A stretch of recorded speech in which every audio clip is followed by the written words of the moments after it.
Hello, welcome back to Sharks Happen. On today's episode, we're going to go over a breach of a cage on a couple of divers that were doing some cage diving with some great whites. Real quick, we're going to go over that, and then we're going to go into attacks on a couple swimmers, a couple of spear fishermen. We're going to finish out the show with what you've been eating, sharks. Stick around, going to be a great show.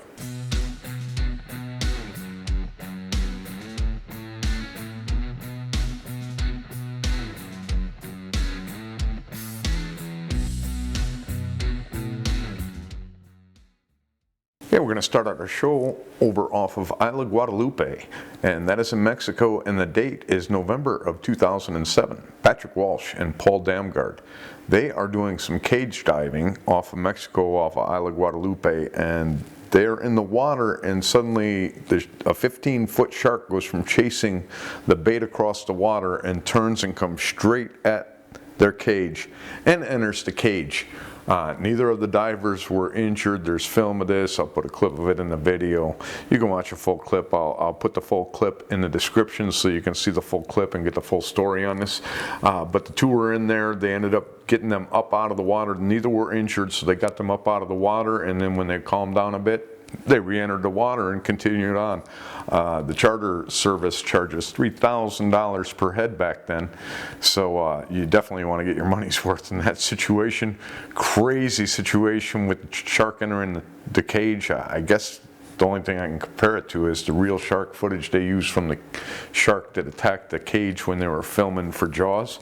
But that's not an attack, it's just a crazy freak accident. It's hard to get that shark to get right in there. I know they're made that they can get in there, but they usually don't. So good thing there was nobody injured, and I just wanted to go over this as it was just a crazy situation for these two divers. And now we're going to head over to Ching-Hui, and that is over in Taiwan, and the date is July 17th of 1966.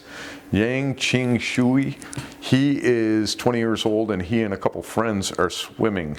They're swimming in a beach where you're not supposed to be swimming due to the dangers of sharks. No telling time of day, distance from shore, or depth of water. Doesn't sound too deep, but he gets attacked by a shark. His friends quickly get him into shore. He had his leg removed. It sounds like it was severed just below the hip, and he was conscious when he was brought to shore, but he bled to death shortly after that. We'll put this down as an attack, not an attempt to predate. We just don't know what kind of shark. It wasn't witnessed by the friends. Okay, now we're going to head over to the Jupiter Island Beach Club, and that is in Florida. The date is October 19th of 1981. Van Eli, 19 years old. He is out doing some swimming. He is only 30 feet from shore. He actually works at the beach club, and he's only 30 feet from shore. He's in 3-foot deep water, and it's about 11:30 in the morning, and he is bitten by a shark. The shark comes up and grabs him in the arm, and he gets bitten in the hand. It sounds like the shark got his arm first because his hand was in the shark's mouth, and when he got in to get help, he told the medical staff that he had pulled his hand out of the shark's mouth and got himself into shore. So he gets himself into shore. He goes in to get stitched up. They said this is a 6 to 8 foot long shark that got a hold of his arm. Don't know what kind of shark it was though, but we do have the information on the attack, so it goes down as an attack, not an attempt to predate. Don't know what kind of shark, 6 to 8 feet long. Okay, now we're going to head over to CHS Beach. That is in New Caledonia, and the date is May 25th of 2021. An unidentified male was reported by fishermen who had seen first eddies on top of the water. They knew there was an underwater fisherman there, so there was somebody spearfishing, it sounds like. And they saw eddies on top of the water, so those little swirls you would see when there's turbulence under the water. And then they saw fins come up, flap, and then nothing. They said it was really quick. They reported the incident. There was a search launched. Nothing was found in the search, nothing at all. So at the time, they hadn't, had anybody that was reported missing or reported out doing spearfishing. So I did look to try to Google to find out if they've figured out who this gentleman's identification is, or female, but I haven't seen anything on it yet. So if you're in New Caledonia and you know of this attack back in May of 2 years ago, 2021, and they identified the person, if you can put it in the comments, that'd be great. That's our attack on the unidentified male over in New Caledonia. An attack on predation, don't know what kind of shark. Okay, now we're going to head over to Pine Island, and that is in North Carolina, and the date July 6th of 2000. Ashley Walker, 12 years old, she and 15 other family members and friends met up down in Pine Island. They are from Michigan and Ohio collectively, and they all went to Pine Island for vacation. And at about 4:30, Ashley is out in the water. She's actually coming into shore from being out in the water swimming, her and a friend, and she gets into about, well, it's shallow water, but she's about 10 feet from shore, and she feels something brush against her leg, and then she feels a tug on her leg. And she gets into shore, and she ends up with a 9-inch long bite to her leg. And when they went ahead and sewed her up, they showed this bite mark to the experts, and they said, yeah, this could be, it's rather small shark. It's a 22 centimeter like diameter of a bite that it would be. But they said this would be like a 3 to 5 foot tiger shark, or maybe a little bit larger of a smaller species that got a hold of her. They said it could even have been a bluefish that bit her, so I don't know. I'd kind of like to see this attack. That goes down as an attack, not an attempt to predate. We just don't know what kind of shark or bluefish. Okay, now we're going to head over to Koroya Bay, and that is Marsa Alam. That's Egypt, and the date is March 21st, 2015. An unknown male, 52-year-old German, his name isn't known. He was out swimming in the bay. He was 50 feet from a reef at the time. He's in 30 to 40 feet deep water, and it's 4 o'clock. He's swimming, and he's suddenly attacked by a shark. Nobody had seen the shark before he was attacked, but as soon as he was attacked, there was a Zodiac close by, and it came over, and as it tried to get the man out of the water, the shark came back, grabbed the man, and pulled him under, and then took him 100 feet away, and then repeatedly attacked him. So by the time the Zodiac got back over to the man, got him up and on board, it is said that the shark tried to get its head up over the side of the Zodiac to get a hold of this man, to get a hold of the victim, but they were able to get him out of the water, but he passes away. He ended up losing one of his legs, I believe it was at the knee, and it sounds like there were other bites. They say this was a Mako shark that got a hold of him, which we've heard of plenty of Mako sharks over there in Egypt. Most of them were off of Sharm el-Sheikh. Some think that that is mistaken, that it wasn't a Mako, but we've gone through these Mako attacks, and it sounds pretty much par for the course for them, to where they're going to attack you. They're not going to want to eat you, but they definitely want to bite you. They're a more stubborn type shark than I ever thought they would be.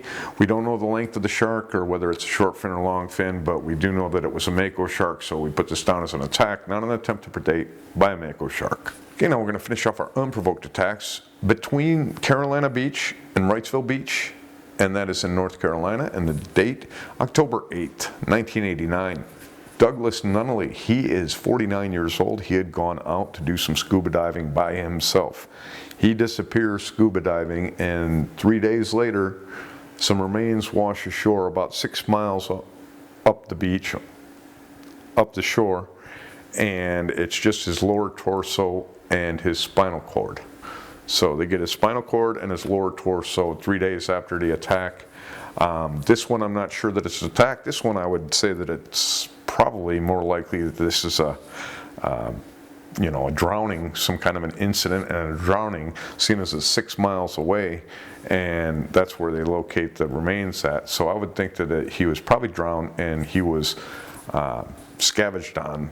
They said by a tiger shark, so when they looked at the bites, it said it was a tiger shark that did this, but they weren't certain whether the shark had attacked after he was already gone or beforehand. Like I said, I would say after he was already gone. So this one we're going to put into the books as a scavenging until I hear anything further, just due to how far and how long it took to find the remains. The ones where they find you right in that area, either that day, a couple days later, you were done in by the shark right there. But these ones where you're miles away, I think that's more likely a drowning, drifting, and then being, scavenged. So that's how we're going to put it down, and we'll get into the end of the show with what you've been eating, shark. Okay, before we get into what you've been eating, shark, I wanted to say that only the Etsy store is open, but the website should open back up when I get back home. I'm actually filming this before I even left for Florida, so this is, what's the date today? It's kind of hard to know dates when you do what I do. I mean, you don't pay attention to what day it is, it doesn't matter.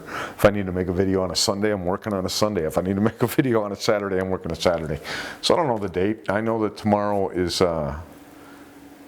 Thursday, and tomorrow is Wednesday, and Friday I'm going to be doing the nautical flea market, which is already long over with by the time you guys see this because I pre-recorded these episodes. I do want to say that I did see a video by, I'm going to put that video in the description of the full-length video of the attack on the two men that were in the cage dives. I also want to put in there another video, Shark Bites Christian. He went over and he went through the biggest threats to sharks. And it was very interesting, and you know, I didn't even think of a couple of things on the list. So at least is where they would end up on the list. So it's a great video to go ahead and look at and see what they're, you know, saying about the threats that take place to sharks. You'd be surprised where finning is. That's all I wanted to say on that. So we're going to get into what you've been eating shark. What's August 30th of 1931 at Barber's Point in Hawaii. They don't know when this guy disappeared, but they found him in a shark, and his name was Sadao Nakatus, and he was found inside of a large shark. They said 18 feet long, and they said 750 pounds.